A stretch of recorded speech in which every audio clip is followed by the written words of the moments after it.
সুপ্রিয় শিক্ষার্থীরা, আমি সুজিত কুমার বারোই, সিনিয়র শিক্ষক, Kaniganj girls school and college, নবম ও দশম শ্রেণীর গণিত বইয়ের 11.2 অনুশীলনের উপরে আমি পূর্বে দুটো ক্লাস নিয়েছিলাম।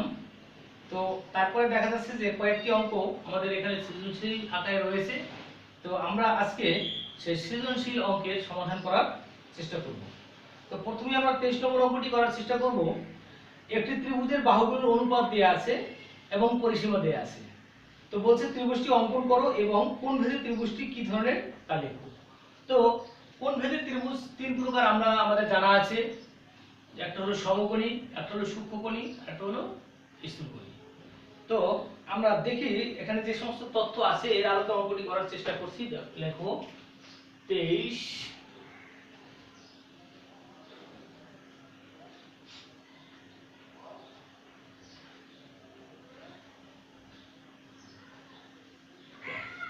এখানে বাহুগুলোর অনুপাত দেয়া আছে। লেখো যে দেওয়া আছে বাহুগুলোর অনুপাত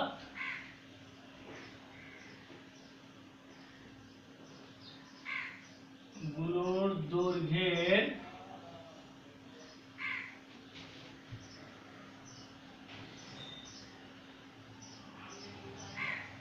অনুপাত সমান 5:12:13 এবং পরিসীমা এবং ত্রিভুজটির পরিসীমা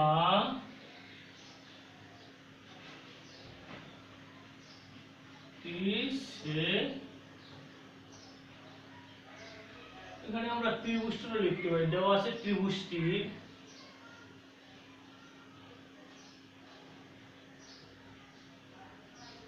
বাহুগুলোর দৈর্ঘ্যের অনুপাত এত এবং ত্রিভুজটির পরিসীমা এত। অনুপাত মানে কি? কোনো একটা জিনিস দিয়া ওই সংখ্যাগুলোকে কাটলে পরে যা হয় সেটা হলো, যা থাকে ওগুলি হলো অনুপাত। কিন্তু তো আমি অনুপাতগুলো থেকে আমি বাহুগুলোর প্রকৃত দৈর্ঘ্য বের করার চেষ্টা করি। তো মনে করি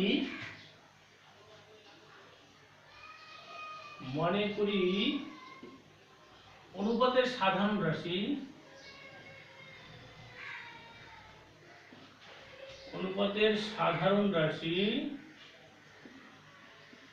x।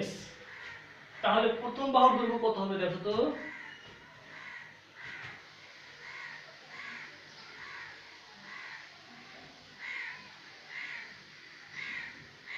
বাহুর দৈর্ঘ্য হবে 5 এর সাথে x হবে। যেহেতু এখন এটা একটা অনুপাত না, পূর্ণ হয়ে গেল, এজন্য কিন্তু এর একক লিখতে হবে সেন্টিমিটার।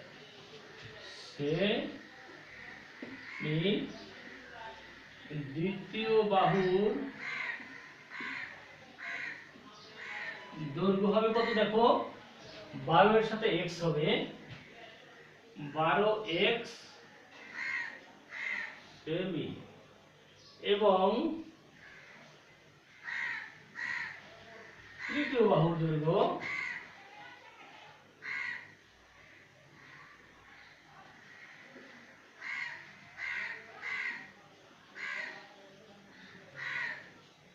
হবে 13x নিশ্চয়ই বুঝতে পেরেছো। যদি আমাদের অনুপাত দেয়া থাকে এবং অনুপাতের সাধারণ রাশি যদি আমরা একটা কিছু ধরি বা বের করতে পারি, তাহলে ওইটা দ্বারা অনুপাতগুলোকে গুণ করলে কিন্তু ওই জিনিসগুলোর পূর্ণ মান পাওয়া যাবে। তো এখন দেয়া আছে দেখো পরিসীমা দেয়া আছে। পরিসীমা মানে কি? ত্রিভুজে তো তিনটে বাহু থাকে, তো তিনটে বাহুর যোগফল পরিসীমা। আবার যদি তোমার ইয়া থাকে, চতুর্ভুজ থাকে, তাহলে চারটা বাহুর পরিসীমা হবে, যোগফল হবে পরিসীমা। তো এবারে আমরা লিখব তো প্রশ্নমতে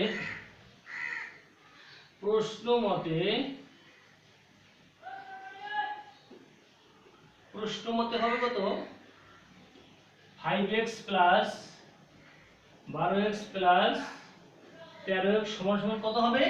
সমান সমান হবে 30। এখান থেকে যদি আমরা 12 পর 17 আর 13 কত 30 30 x সমান সমান 30 বা x সমান সমান 30 বাই 30 কাটলে 1 হয়, সুতরাং x সমান সমান 1। তো x সমান সমান 1 হলো। তো বাহুগুলোর দৈর্ঘ্য কি হবে? এখানে একটু ফাঁকা আছে, আমরা ফাঁকাতে লিখি এই পাশে। এই নিচের অংশটি আমি এখানে লিখব, তোমরা মনে লিখবা কিন্তু নিচে। তো লেখো, সুতরাং প্রথম বাহুর দৈর্ঘ্য কত 5x, 5x সমান 5 * 1 সমান 5 সেমি। দ্বিতীয় বাহুর দৈর্ঘ্য কত ছিল? দ্বিতীয় বাহুর দৈর্ঘ্য ছিল 12x সমান 12 * 1 সমান 12 সেমি। তৃতীয় বাহুর দৈর্ঘ্য 13x সমান 13 * 1 সমান 13 সেমি। আচ্ছা, তাহলে বাহুগুলোর দৈর্ঘ্য আমরা বের করতে পারলাম। আমাদের চেয়েছিল কি, দেখো অঙ্কটিতে চেয়েছিল যে বাহুগুলোর অনুপাত আছে, তো ত্রিভুজটি অঙ্কন করো এবং কোন ভেদে ত্রিভুজটি কি ধরে। এখন আমরা দেখব যে এখানে সবচেয়ে বৃহত্তম বাহু হলো 13 আর অপর দুটো বাহু হলো 5 ও 12। এখন সবচেয়ে বৃহত্তম বাহুকে বর্গ করলে যে ফলটি পাওয়া যাবে, অপর দুটো বাহুর বর্গের যোগফল যদি তাই হয়, তাহলে কিন্তু ত্রিভুজটি একটি সমঘন ত্রিভুজ। এই সূত্রটি আমরা কোথা থেকে পাই? আমরা পাই পিথাগোরাস থেকে, তাই না? তো আমরা লিখি বৃহত্তম বাহু, তো মুছে ফেলি উপরে,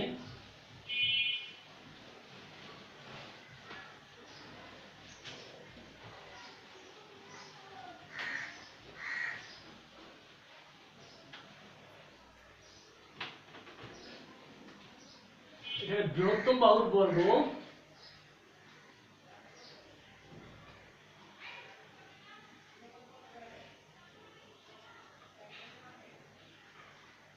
বাহুর বর্গ সমান কত হবে? দেখো তো 13 সেমি। x স্কয়ার সমান 169 বর্গ সেমি। তো অপর দুই বাহুর বর্গের সমষ্টি নির্ণয় করি আমরা। অপর দুই বাহুর বর্গের সমষ্টি, অপর দুই বাহুর বর্গের সমষ্টি সমান কত হবে? দেখো তো, একটি হলো 5 স্কয়ার, একটি হবে 12 স্কয়ার বর্গ সেমি, সমান সমান 5 × 5 = 25 প্লাস 12 12 144 বর্গ সেন্টিমিটার সমান সমান 169 বর্গ সেন্টিমিটার। তো দেখো, আমি একটা সবচেয়ে বড় বাহুটাকে দৈর্ঘ্য স্কয়ার করলে যা হয়েছে, অপর দুইটি বাহুকে স্কয়ার করলে তাই হয়েছে। তাহলে এই ত্রিভুজটি একটি কি ত্রিভুজ? সমঘন ত্রিভুজ। তাহলে পিথাগোরাসের উপপাদ্য থেকে আমরা বলতে পারি যে ত্রিভুজটি একটি সমঘন ত্রিভুজ। দেখো, তাহলে পিথাগোরাসের উপপাদ্য থেকে বলা যায়, উপপাদ্য থেকে বলা যায়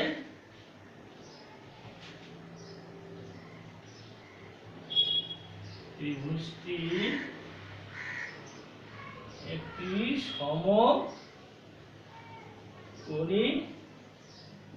ত্রিভুজ। তাহলে কারণ পিথাগোরাস কি বলেছে? পিথাগোরাস বলছে যে কোন ত্রিভুজের পিথাগোরাসের উপপাদ্য বিপরীত উপপাদ্যটা রয়েছে। দেখো, যে বলছে যে যদি কোন ত্রিভুজের যে কোনো দুইটা বাহুর বর্গের যোগফল যদি আরেকটা বাহুর বর্গের যোগফলের সমান হয়, তাহলে শেষোক্ত কোণটি একটি সমকোণ হবে। তাহলে এখানে কিন্তু আমাকে যেহেতু দুটো বাহুর বর্গের যোগফল আর একটা বাহুর বর্গের সমষ্টি বর্গের সমান হয়েছে, সেহেতু ত্রিভুজটি একটি সমকোণ ত্রিভুজ। তো চিত্রটি হবে এরকম, দেখো, চিত্রটি হবে আমরা যদি এভাবে দেই, দেখো এটাকে যদি আমি এ ধরি, এটাকে যদি বি ধরি, এটাকে যদি সি ধরি, তাহলে এটাকে আমরা 5 ধরতে পারি, এটাকে 12 ধরতে পারি, এটাকে 13 ধরতে পারি, এবং এই কোণটি একটি সমকোণ। তাহলে আমরা ক নম্বরটা কিন্তু করে ফেলছি, তোমরা নিশ্চয়ই বুঝতে পেরেছো হয়তো। সমুদ্র এবং কোণ ভেদে ত্রিভুজ কিভাবে দেখো। তো আগে যেহেতু আমি একটু মুছে ফেলেছি, তো আবার একবার রিপিট করব অঙ্কটি, যে এখানে একটা ত্রিভুজের বাহুগুলোর অনুপাত দেওয়া ছিল এবং পরিসীমা দেওয়া ছিল। তো বলছে তাহলে এই ধরনের অনুপাত হলে ত্রিভুজটি কি ধরনের ত্রিভুজ হতে পারে, আবার চিত্রটাই কিরকম হতে পারে। তো আমরা অনুপাত থেকে আর পরিসীমা থেকে আমরা ত্রিভুজের বাহুগুলোর দৈর্ঘ্য বের করেছি। দৈর্ঘ্য বের করে দেখতে পেলাম যে সবচেয়ে বড় বাহুকে বর্গ করলে যা হয়, অপর দুইটা বাহুকে বর্গ করলেও তাই হয়। তো তাহলে এ ধরনের যদি হয় তাহলে ত্রিভুজটি একটি সমকোণী ত্রিভুজ। তো সেখান থেকে লিখতে পারলাম আমরা সমকোণী ত্রিভুজ, এবং চিত্রটি হবে এরকম। তো আশা করি তোমরা বুঝতে পেরেছো। তো আমি এখন খ নম্বরে চলে যাই।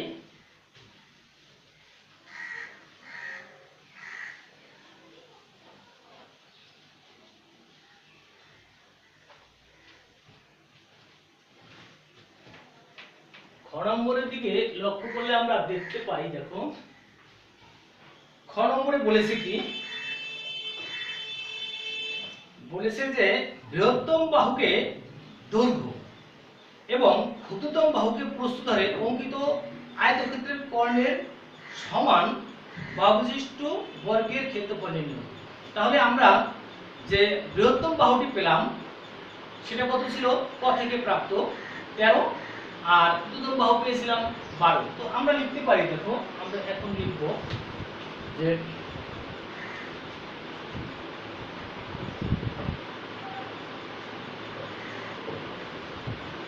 ক থেকে প্রাপ্ত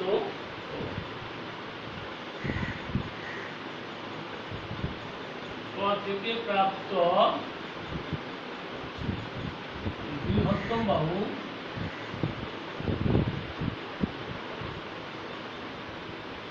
তেরো সেমি এবং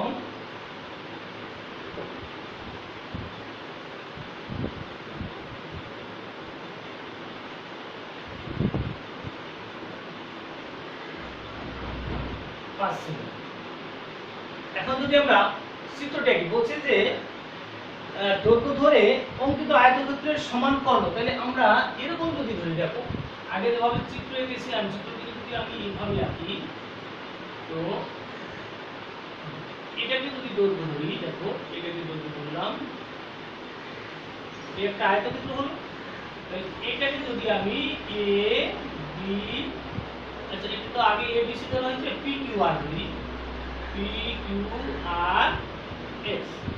যদি একটি আয়তক্ষেত্র হয়, এর দৈর্ঘ্যকে আমি 13 ধরলাম, এর দৈর্ঘ্যই 13 হবে, আর প্রস্থকে কি ধরবো, আচ্ছা এখানে কি বলা হয়েছে দেখি তো একটু, যতভাবে দৈর্ঘ্য আমাদের প্রস্থ ধরে অঙ্কিত আয়তক্ষেত্রের কর্ণের দৈর্ঘ্য, তাহলে এটাকে আমাদের কর্ণ, তাহলে এটিকে পড়তে হবে 5, এটাও 5, তাহলে এর কর্ণ কত, দেখো কর্ণটি হবে,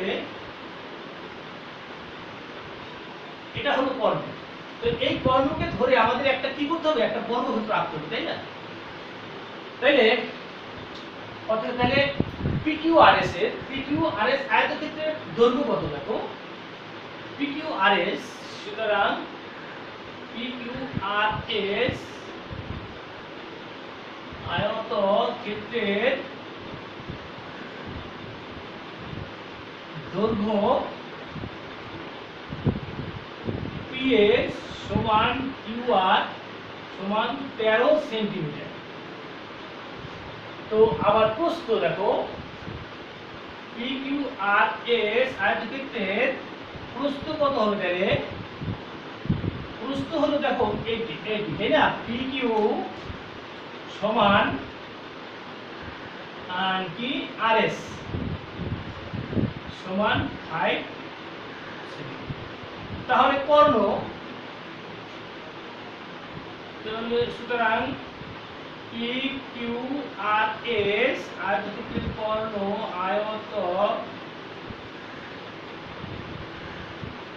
ক্ষেত্রের কর্ণ PR সমান √PQ স্কয়ার যোগ QR স্কয়ার। তো PQ এর মান আমরা দেখো, PQ এর মান হলো 5 পেয়েছি স্কয়ার প্লাস QR এর মান কত? QR এর মান হচ্ছে 13 স্কয়ার। 5 5 কত? 25 প্লাস 1 6 9 সমান কত হবে? দেখো 9 5 14 4 হাতে হলো 1, 14 আগে 9 1 এত সেন্টিমিটার। তাহলে আমি কর্ণ পেয়ে গেলাম। তো দেখো এটুকু বুঝতে তোমাদের কোনো প্রবলেম আছে? বলছে কি দেখো, যে আমি ক থেকে যে ত্রিভুজটার বাহুর দৈর্ঘ্য নির্ণয় করলাম, বাহুগুলোর দৈর্ঘ্য, সে তার ভিতরে সবচেয়ে বড় বাহুটাকে যদি দৈর্ঘ্য ধরি এবং ক্ষুদ্রতম বাহুগুলো যদি প্রস্থ ধরি, তাহলে একটা আয়তক্ষেত্র আমরা আঁকতে পারি। সেই আয়তক্ষেত্রটা আমি এখানে আঁকলাম। দেখো PQRS, তো এখানে দৈর্ঘ্য হতো কত? PS বা QR, এই দৈর্ঘ্যটাই হবে 13 এবং প্রস্থ ছিল কত? দেখো PQ আর RS, PQ আর RS হলো প্রস্থ, এটা হবে কত? 5, বলছি ক্ষুদ্রতম 5। তাহলে এই যে PQR কিন্তু একটি কি ত্রিভুজ অথবা PQRS যে একটি আয়তক্ষেত্র। আয়তক্ষেত্রের কর্ণের সূত্র কি? কর্ণের সূত্র হলো দৈর্ঘ্য স্কয়ার প্লাস প্রস্থ স্কয়ারের রুট। তো সেটা আমরা করলাম। এখান থেকে 194 সেন্টিমিটার আমি এই PR এর মান পেলাম।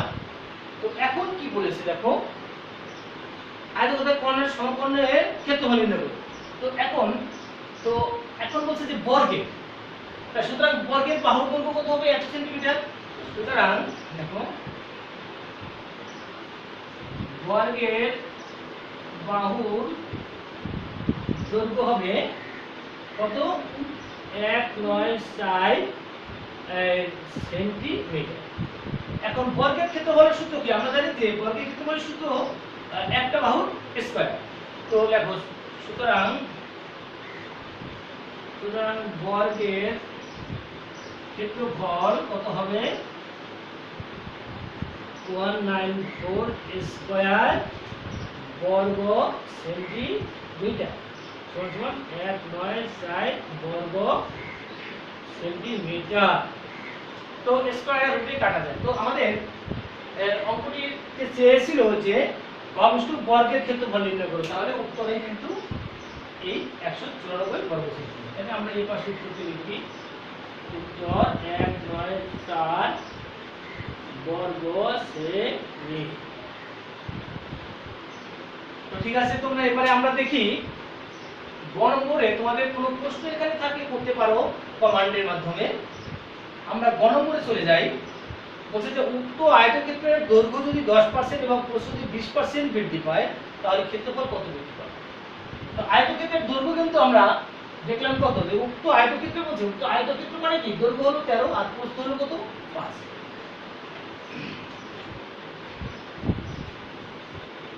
আমরা মুছে ফেলি।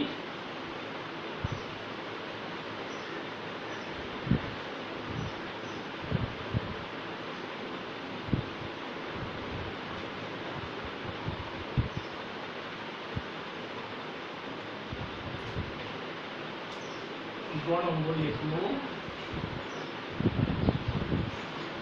और থেকে পাই আয়তক্ষেত্রের দৈর্ঘ্য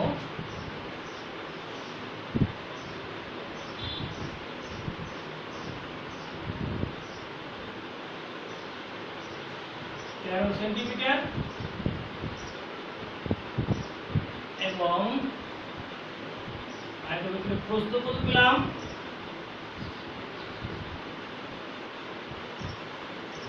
আচ্ছা,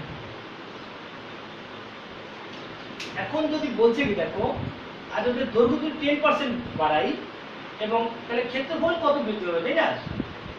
তো আমরা ক্ষেত্রফলটা বের করি এখানে। সুতরাং ক্ষেত্রফল লেখো। সুতরাং ক্ষেত্রফল কত হবে? 13 গুণ 5 বর্গ সেন্টিমিটার সমান 5 13 65 বর্গ সেন্টিমিটার। এখন আমি দৈর্ঘ্যকে 10% বাড়াবো, তাই না? এখানে বলা আছে দৈর্ঘ্যকে 10% বাড়ালে, 10% বৃদ্ধি দিয়ে লেখো 10% বৃদ্ধিতে বর্ধিত ক্ষেত্রের দৈর্ঘ্য, বর্ধিত ক্ষেত্রটির দৈর্ঘ্য, ক্ষেত্রটির দৈর্ঘ্য কত হবে? দেখো এরকম অঙ্ক কিন্তু আমরা একটা আগের ক্লাসে করেছি। তো 13 তো থাকবে প্লাস 13 এর কত পার্সেন্ট? 10%, 10% সমান 13 প্লাস 13 এর 10/100, এত কিন্তু সেন্টিমিটার হয়ে গেল। এই শূন্য শূন্য কাটো, 13 প্লাস এটা করলে 1.3 হবে, এত সেন্টিমিটার হবে। তো এবারে 14.3 সেন্টিমিটার। তাহলে 10% বৃদ্ধিতে ক্ষেত্রটির দৈর্ঘ্য হবে আমার কত? 14.3 সেন্টিমিটার। এই পর্যায়ে আমরা যদি আমাদের প্রস্থটা কত পার্সেন্ট বের হবে দেখো, বাড়বে। দেখো প্রস্থ হলো 20% বৃদ্ধি, এখানে লিখি 20% বৃদ্ধিতে, 20% বৃদ্ধিতে বর্ধিত ক্ষেত্রটির প্রস্থ, বর্ধিত ক্ষেত্রটির প্রস্থ, প্রস্থ কত? দেখো প্রস্থ ছিল আগে 5, তাই না? প্লাস 5 এর 20% সমান 5 প্লাস 5 এর 20 বাই কত? 100, এখানে হবে 100। এটা কাটলে 5 দুগুণ 10, এটা কাটা যায়। 5 প্লাস 1 এগুলো সেন্টিমিটার, তাই না? এটাও সেন্টিমিটার, সমান সমান 6 সেন্টিমিটার। তো নিশ্চয়ই বুঝতে পেরেছো তোমরা। দেখো আমি 10% যদি দৈর্ঘ্য বাড়াই তাহলে 13 তো আছে, 13 এর 10% কত হয়? 1.3। 13 এর 10% 1.3, এটা কিন্তু আগের দৈর্ঘ্যের সাথে যোগ হয়ে যাবে। এত হলো। একইভাবে প্রস্থ কত? দেখো 20% যদি বৃদ্ধি করি 5 এর, তাহলে 5 এর 20% হলো 1, সেই 1 যদি যোগ করি 5 এর সাথে তাহলে 6 হবে। তাহলে এখন বর্ধিত ক্ষেত্রটির ক্ষেত্রফল কত? এটা কোন এটা, তাই না? এখন বর্ধিত ক্ষেত্রটির ক্ষেত্রফল আমরা উপর থেকে নিচ্ছি, এই জিনিসটি কিন্তু মনে রাখতে হবে আমাদের। আগে ছিল কত? 65।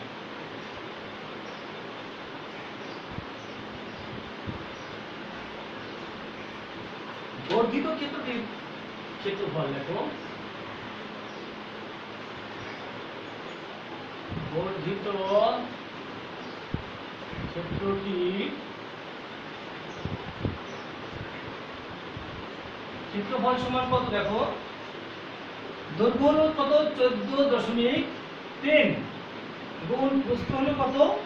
6, এত বর্গ সেন্টিমিটার।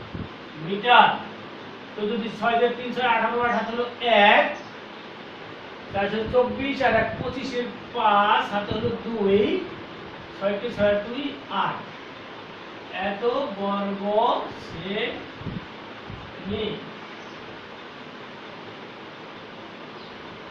দাদা আবার একটু গুণটা লক্ষ্য করো, গুণটি লক্ষ্য করলে কি দাঁড়ায়? দেখো 3 6 18 8 হাতে হলো 1, তারপর 24 আর 25 এর 5 হাতে হলো 2, 6 কে 6 2 8। তাহলে আগের ক্ষেত্রফলটি ছিল কত? 65, এখন হলো এতটুকু, তাই না? তাহলে ক্ষেত্রফল কতটুকু বৃদ্ধি পায়? দেখো ক্ষেত্রফল বৃদ্ধি পায়, ক্ষেত্রফল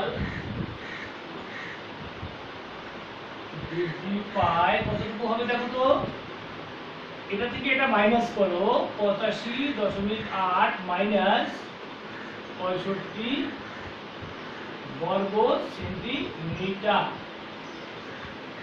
তো নিচের অংশটি আমি মুছে ফেলি পারে।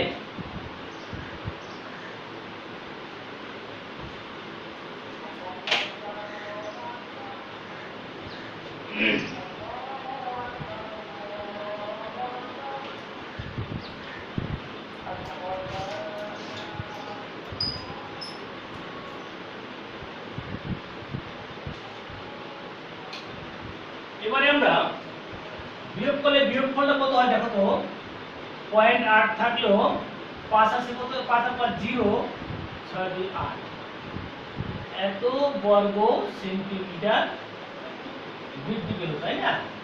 এখন এই ক্ষেত্রফলটা বৃদ্ধি পেয়েছে কতটুকু ছিল আমাদের আগে ছিল কিন্তু 65, তাহলে 65 বর্গমিটারে দেখো ক্ষেত্রফল এত বর্গ মিটারে বৃদ্ধি পায় 20.8 বর্গ মিটারে না, সেন্টিমিটার হবে, তাই না? সেন্টিমিটার বর্গ সেমিতে এত বর্গ সেমি। তো ক্ষেত্রফল 1 বর্গ মিটারে বর্গ সেন্টিমিটারে বৃদ্ধি পাবে, কম হবে এত ভাগ 65। দেখো ক্ষেত্রফল এত বর্গ মিটারে বৃদ্ধি পায় কত, এত একে কত আমাদের শতকরা যেহেতু বলছে, তাহলে আমরা লিখব ক্ষেত্রফল 100 বর্গ সেন্টিমিটারে বৃদ্ধি পাবে, কত হবে দেখো 20.8 গুণ 100 ভাগ 65। তো এই জিনিসটিকে যদি আমরা 5 দ্বারা কাটি, দেখো 5 গুণ 100, 5 13 65। তো এই জিনিসটিকে যদি তোমরা ক্যালকুলেটরে করো তাহলে কত হবে একটু দেখো তো, লক্ষ্য করো একটু। আমাদের আনসারটা হবে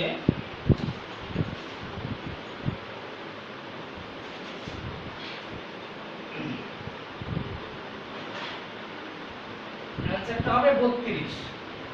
তো এখন যদি এটাকে আমরা কাটি, আসলে দেখো তো আর তো কাটা যায় কি, এটাকে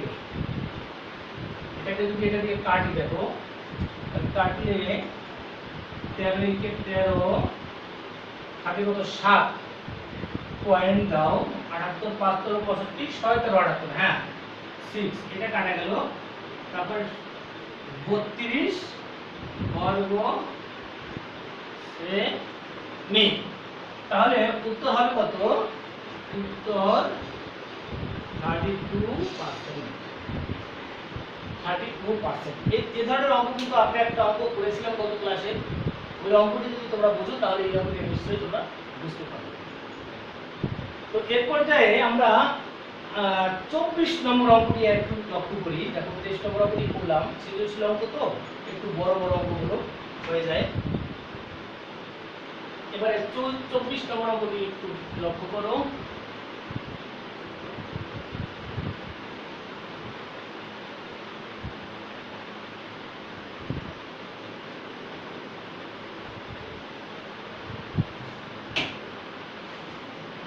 একটু পড়ে নিই অঙ্কটা।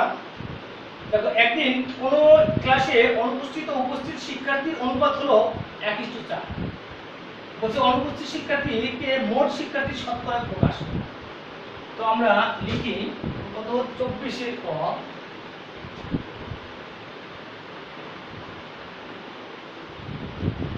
দেওয়া আছে অনুপস্থিত ও উপস্থিত শিক্ষার্থীর অনুপাত। দেখো যে দেওয়া আছে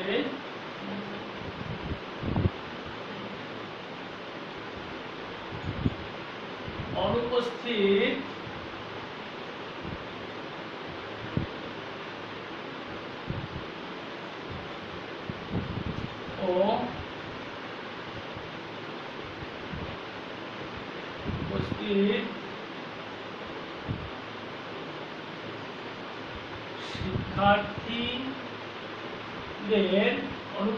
ও উপস্থিত শিক্ষার্থীদের অনুপাত কত, অনুপাত সমান 1:4। এই কথার অর্থ কি, যদি একজন অনুপস্থিত হয় তাহলে উপস্থিত কত, উপস্থিত হলো 4 জন। তো এখানে বলছে হলো, তাহলে মনে করি অনুপস্থিত শিক্ষার্থী x, মনে করি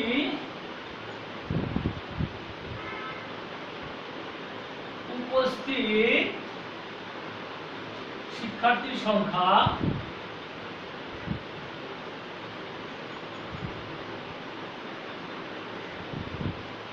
x জন, তাহলে উপস্থিত না, এটা অনুপস্থিত হবে, অনুপস্থিত লিখো। কারণ প্রথমে অনুপস্থিত হয়েছে, মনে করি অনুপস্থিত শিক্ষার্থীর সংখ্যা x জন, তাহলে উপস্থিত কত হবে দেখো, তাহলে উপস্থিত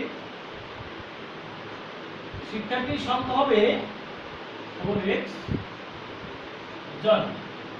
তাহলে মোট শিক্ষার্থী কত দেখো, এগুলো যোগ করি, অনুপস্থিত আর উপস্থিত যোগ করলে তো মোট শিক্ষার্থী পাওয়া যাবে, তাই না? সুতরাং মোট শিক্ষার্থী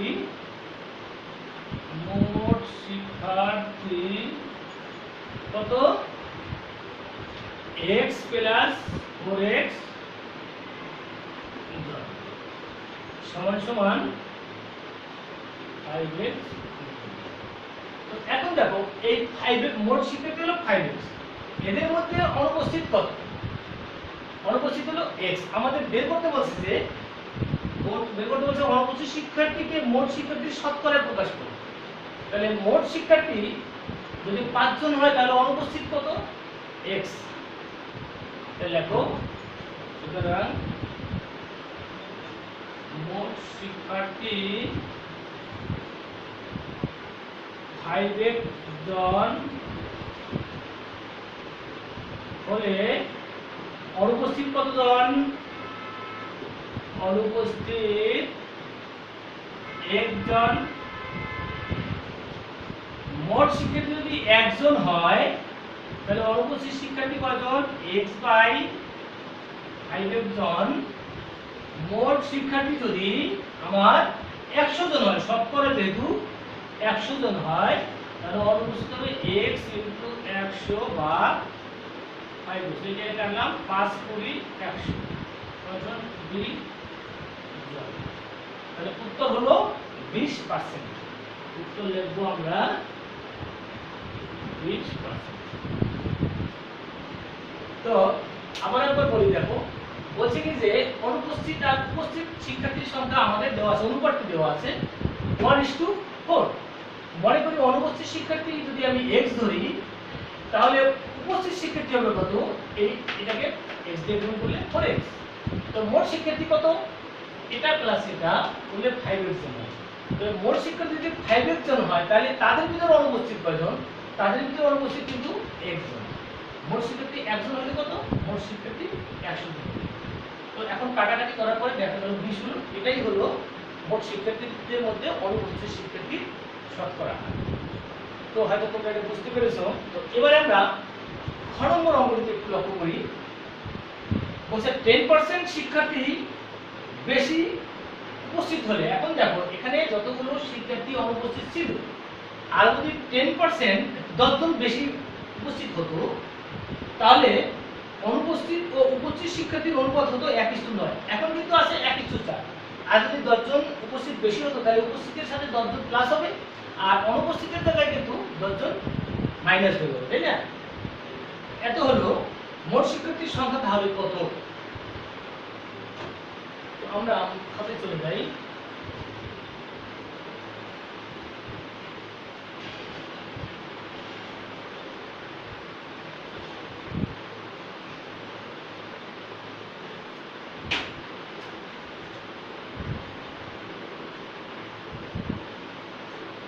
থেকে পাই অনুপস্থিত কয়জন, দেখো থেকে পাই অনুপস্থিত 1 জন এবং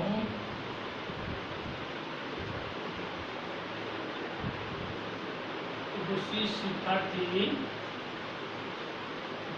x জন। তো এখন আমরা লিখব যে এখানে কি বলেছে, 10 জন শিক্ষার্থী যদি আরো বেশি উপস্থিত হয়। আচ্ছা 10 জন শিক্ষার্থী বেশি উপস্থিত হয়ে যাবে, 10 জন শিক্ষার্থী বেশি উপস্থিত হলে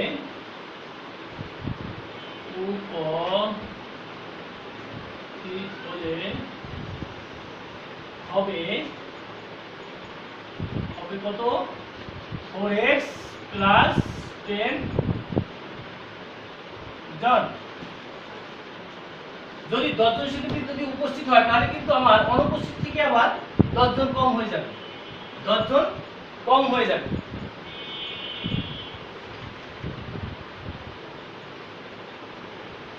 দশজন দেখো তাহলে অনুপস্থিত শিক্ষার্থী হবে, অনুপস্থিত শিক্ষার্থীর সংখ্যা হবে কত? x প্লাস s প্লাস, এখন তো মাইনাস হয়ে যাবে তাই না, -10 এত জন। যেহেতু উপস্থিত বাড়ছে এজন্য কিন্তু অনুপস্থিত কমে যাবে। এখন বলছে এই অনুপাতটা আছে কত? এই অনুপাতটি রয়েছে আমার 1:9। তো প্রশ্ন মতে আমরা লিখব, প্রশ্ন মতে অনুপস্থিত কত? x - 10 x - 10 is to 4x plus 10। এই অনুপাতটা হলো কত? 1:9। তো অনুপাতের প্রথম রাশিটা কিন্তু উপরে হয় তাই না? তো এখান থেকে আমরা লিখব দেখো x - 10 বাই 4x plus 10 সমান 1/9।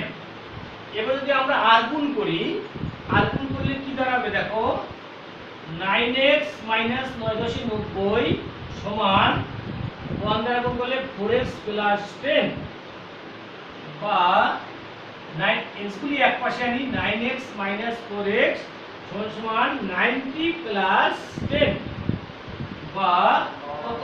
5x সমান 100। কত হলো?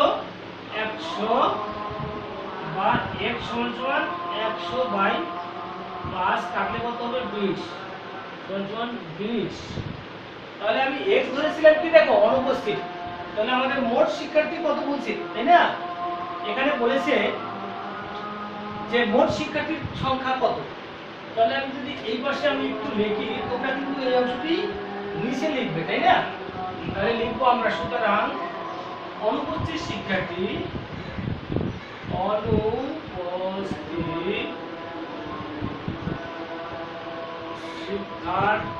কত হবে? x মানে 20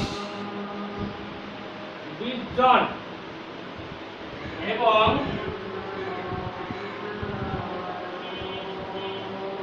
উপস্থিত শিক্ষার্থী হবে কত? 4x, অর্থাৎ 4 × 20 80 জন তাই না? এবার যেহেতু মোট বলেছে তাহলে মোট মানে কি? উপস্থিত আর অনুপস্থিতের যোগফল। সুতরাং মোট শিক্ষার্থীর সংখ্যা কত হবে? সংখ্যা 20 প্লাস 80 সমান 100। উত্তর হলো আমাদের 100। যেহেতু বোর্ডে অঙ্কটি পুরো আমাদের একবারে লিখেছি, আরেকটু বোঝানোর চেষ্টা করি। দেখো বলতে আমি ক থেকে দেখো যে প্রথমে যে অনুপাতটি দেওয়া ছিল বইতে 1:4, সেখান থেকে আমি ক থেকে ধরে দিয়েছিলাম অনুপস্থিত শিক্ষার্থী x জন। তাহলে উপস্থিত হবে কত? ওখানে ছিল 4x, এজন্য 4 ছিল, 1:4 এজন্য 4x হবে।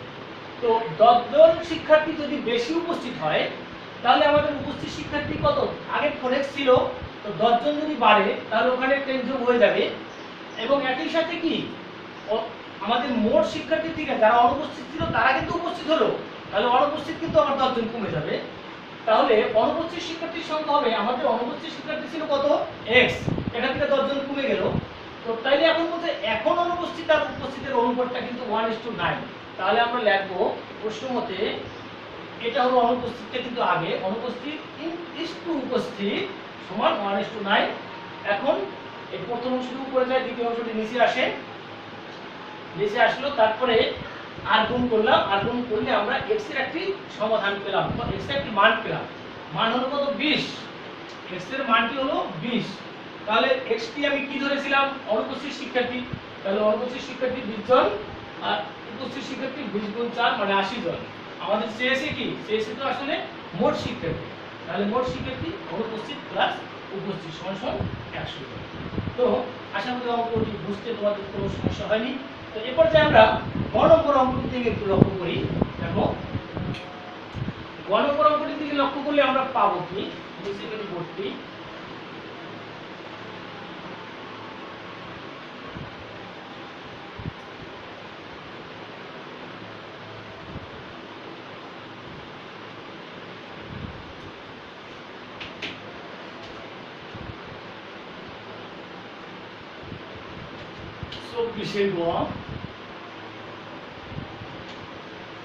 চব্বিশের গ একটু করে নি। দেখো বলছে মোট শিক্ষার্থীদের মধ্যে ছাত্র সংখ্যা ছাত্রী সংখ্যার দ্বিগুণ অপেক্ষা 20 জন কম। তাহলে আমরা একটু ছোটই আমরা লিখবো কি খ থেকে পাই, তাই না? আমরা লিখবো খ থেকে পাই মোট শিক্ষার্থী। দেখো খ থেকে পাই মোট শিক্ষার্থী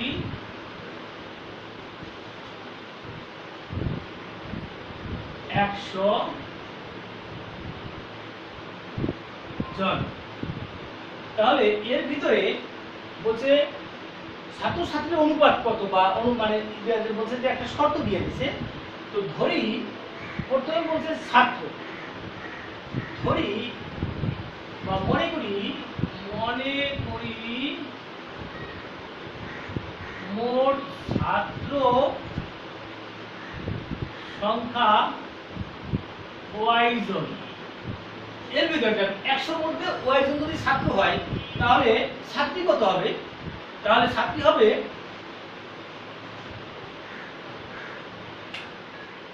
মোট শিক্ষার্থীর মধ্যে যদি ছাত্র সংখ্যা y হয় তাহলে ছাত্রী কত হবে? ছাত্রী হবে 100 থেকে y বাদ।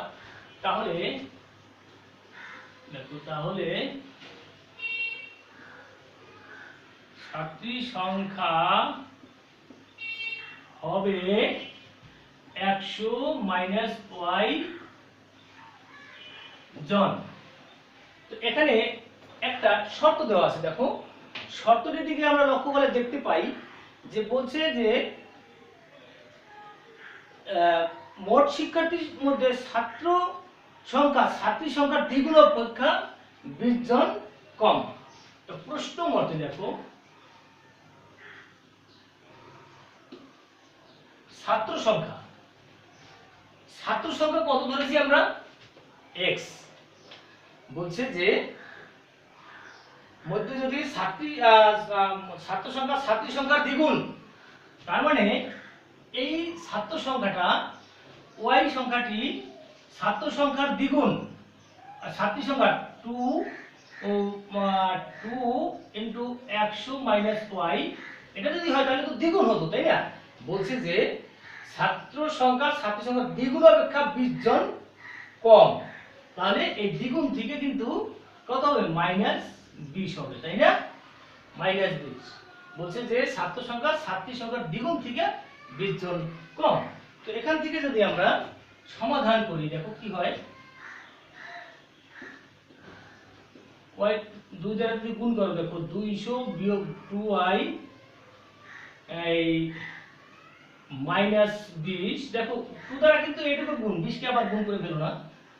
বা এখন তো y গুলি এক পাশে নিই, y প্লাস 2y সমান 200 মাইনাস 20 বা 3y সমান 180 বা y সমান 180 বাই 3, 3 6 18। সুতরাং y ইকুয়াল টু 60। y আমি কি ধরেছি? ছাত্র সংখ্যা। তাহলে আমাদের চেয়েছে কি, এখানে চেয়েছে ছাত্র ছাত্রী সংখ্যার অনুপাত নির্ণয় করো। তাহলে আমি এখানে করতে যাই, দেখো নাম হচ্ছে। সুতরাং মোট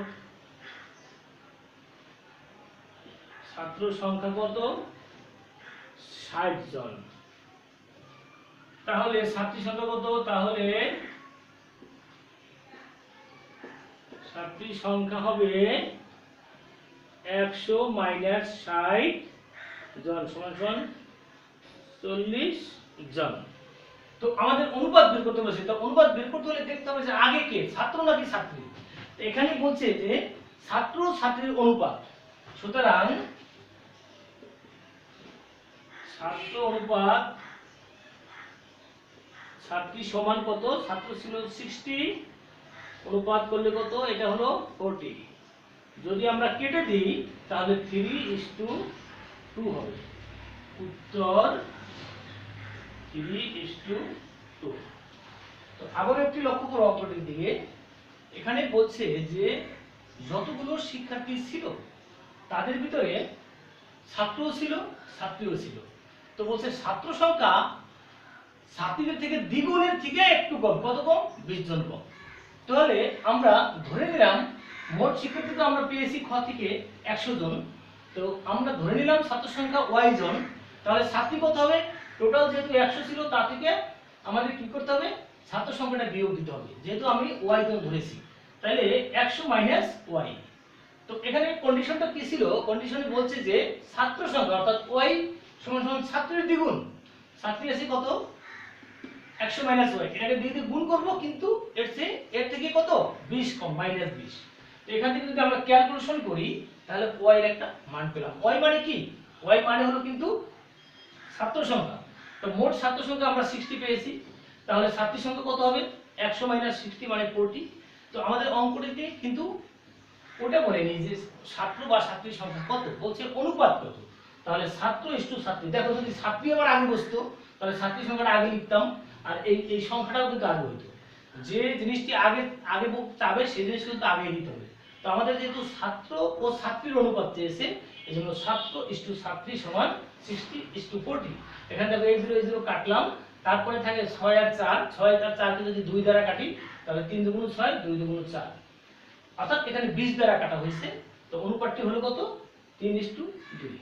তো আমাদের আজকে আমরা এই ক্লাসটিকে কিন্তু 3টি পর্বে বিভক্ত করেছিলাম। আগে 2টি ক্লাস হয়েছে, আজকে আরেকটি ক্লাস। আশা করি এই 11.2 এ তোমাদের আর কোনো সমস্যা থাকার কথা না, তোমরা এই অঙ্কগুলো বাড়িতে ভালোভাবে করবে। তো তোমার আজ আর নয়, তোমাদের সুস্বাস্থ্য ও দীর্ঘায়ু কামনা করে আজকের ক্লাস এখানেই শেষ করছি। ভালো থেকো, সুস্থ থেকো।